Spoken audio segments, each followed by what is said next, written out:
همه مردمی تاجیکستان عزیزم، همه فارسی زبانان دنیا رو با فرارسی شب یلدا که این یکی از عیدهای مشهور مردمی تاجیک است، از قدیم از بزرگان به ما میراث مونده است و ما باید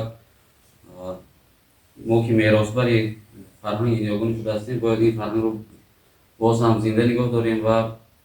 با جوانان معرفی نماییم، باز هم معرفی نماییم که ما همین فرهنگ داریم، همین جشن و مراسم‌های ملی داریم که باعث افتخار ماست. همچنین یک سال برای شما میکنم و بار دیگر تبریک میکنم شما رو. سلام باشید.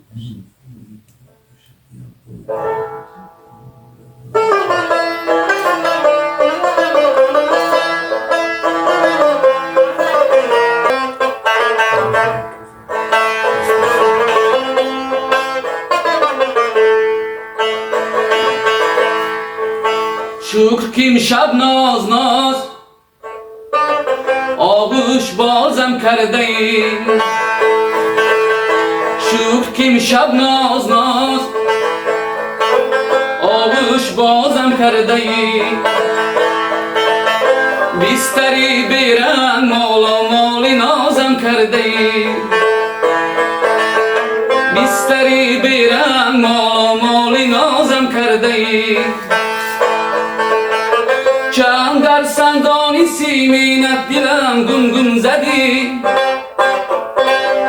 چند در سندانی سیمینت دلم گنگن زدی، پس همین آتش فری را در گدازم کرده ای، شکر که امشب ناز ناز آغوش بازم کرده ای.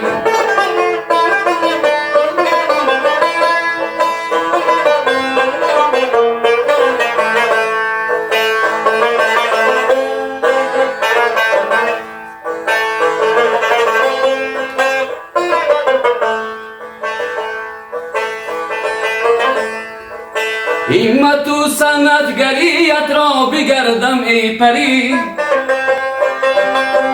از طریق عاشقی رفعی نیازم کرده ای، علت کوتاهی شب قسم کوتاه کرد، این حسارت دیده شبها را درازم کرده ای، شکر که امشب ناز ناز آغوش بازم کرده ای.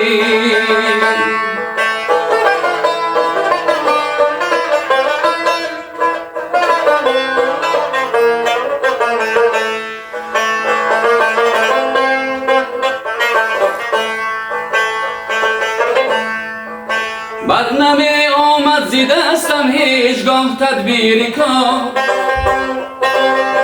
آلیا ممتاز مردی چاره سازم کرده ای،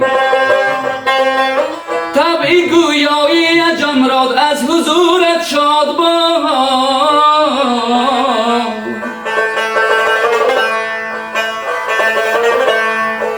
این حسارت دیده شبها را درازم کرده ای، شکر که امشب ناز ناز آغوش بازم کرده ای.